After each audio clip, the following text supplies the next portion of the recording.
ગુજરાત વિધાનસભાને બોમ્બથી ઉડાવવાની ધમકી મળતા bomb squad dog સ્ક્વોડની ટીમોએ ચેકિંગ હાથ ધર્યું હતું. જોકે સર્ચ ઓપરેશન દરમિયાન કોઈ શંકાસ્પદ વસ્તુઓ ન મળતા તાત્કાલિક જ ગૃહની કાર્યવાહી શરૂ કરી દેવાઈ હતી.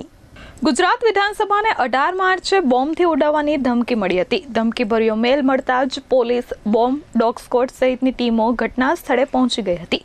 તમામ ધારાસભ્યો, મંત્રીઓને ગૃહની બહાર કાઢવામાં આવ્યા હતા અને સર્ચ ઓપરેશન હાથ ધરાયું હતું. જો કે સર્ચ ઓપરેશન દરમિયાન કોઈ શંકાસ્પદ વસ્તુ ન મળતા વિધાનસભા ગૃહની કામગીરી ફરીથી રાબેતા મુજબ શરૂ કરાઈ હતી. ગાંધીનગર વિધાનસભાને ધમકીભર્યો ઈમેલ મળતા સુરક્ષા તંત્ર એલર્ટ થયું હતું.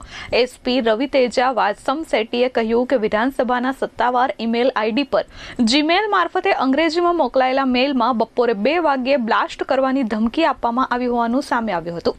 ઘટનાને ગંભીરતાથી લઈ પોલીસે તપાસ શરૂ કરી હતી અને આ મામલે ગુનો દાખલ કરવાની કાર્યવાહી હાથ ધરવામાં આવશે.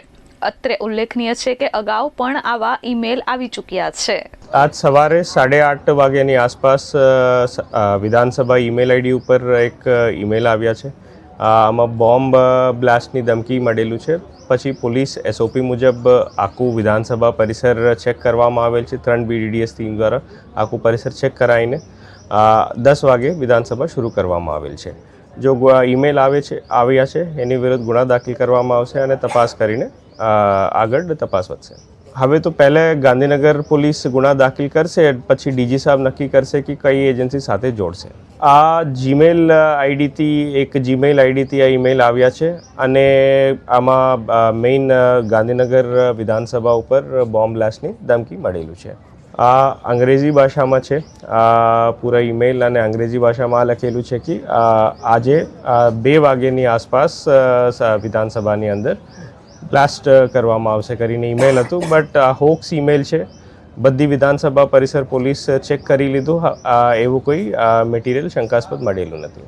નહીં, ગાંધીનગરમાં એક જ જગ્યા મેલ મળી છે અને એને પહેલાંવાળા ઓફેન્સ સાથે કોઈ લિંક છે, તપાસ હવે કરવામાં આવશે. તપાસમાં કઈ હાથ આવશે તો મેં આપને જાણ કરશું. આજે જે બોમ્બ બાબતેની ધમકી મળેલી છે એ અનુસંધાને તુરંત જ BDDS ની ટીમો દ્વારા જે પ્રિમાઇસીસ છે ચેક કરવામાં આવેલ છે અને હાલ ચેકિંગની પ્રક્રિયા ચાલુ છે. એ ઉપરાંત જ્યારે સમગ્ર step by step premises check કર્યા બાદ ગૃહની કાર્યવાહી રાબેતા મુજબ ચાલુ કરવાના પ્રયત્નો એ આપને કહીશું. અમે મેલ આપને જાણ કરશું. મેલનો સ્ટડી કરીને આપને જાણ કરશું કોન્ફરન્સ.